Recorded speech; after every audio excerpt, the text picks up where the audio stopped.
সবুজ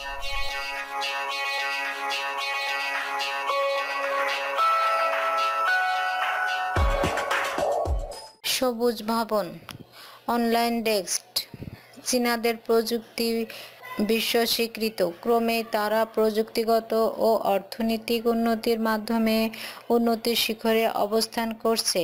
তবে এরই মধ্যে তাদের বিরুদ্ধে অভিযোগ উঠেছে বিশ্বে যে পরিমাণ কার্বন নিঃসরিত হয় তার প্রায় 30% নিঃসরিত হয় চীন থেকে।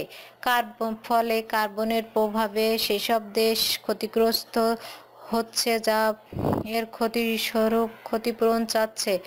এর ঝামেলা এড়াতে বর্তমানে চীনা নির্মাণ হচ্ছে সবুজ ভবন।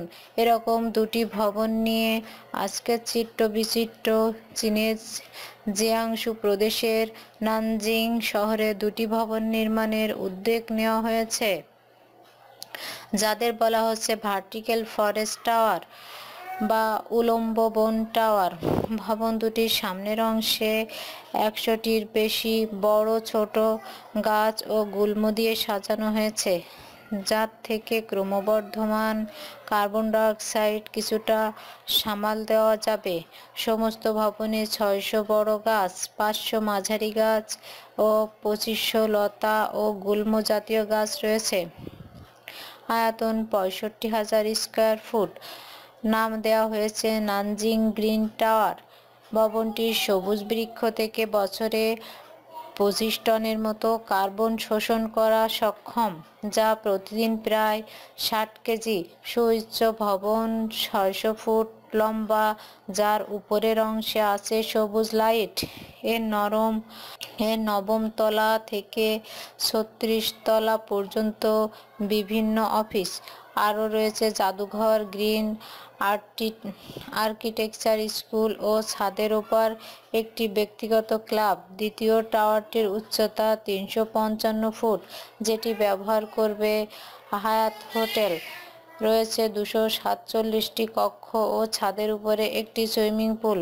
অন্যান্যদের মধ্যে বাণিজ্যিক, বিনোদন ও শিক্ষামূলক উপকরণ রয়েছে। একাধিক আধুনিক ব্র্যান্ডের সব দোকান, খাবার মার্কেট, রেস্টুরেন্ট, কনফারেন্স হল ও চিত্র প্রদর্শনীর জায়গা।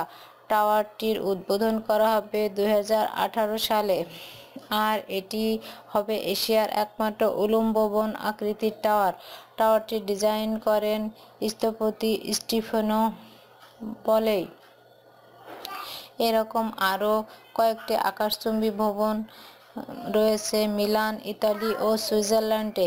নির্মাণ প্রতিষ্ঠান আশা করছে এরকম টাওয়ার তৈরি করা হবে সিচুয়ান, লিউজ, সাংহাই, চংকিং শহরে।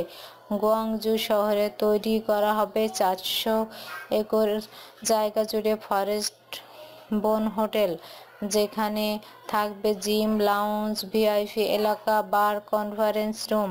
তাদের মতে বিশ্বে যে পরিমাণ কার্বন নিঃসরিত হচ্ছে 30% চীন থেকে। ফলে কার্বনের প্রভাবে যেসব দেশ ক্ষতিগ্রস্ত হচ্ছে তারা এর ক্ষতিপূরণ চাচ্ছে। এই ঝামেলা বর্তমানে চীনের নির্মাণ হচ্ছে সবুজ ভবন।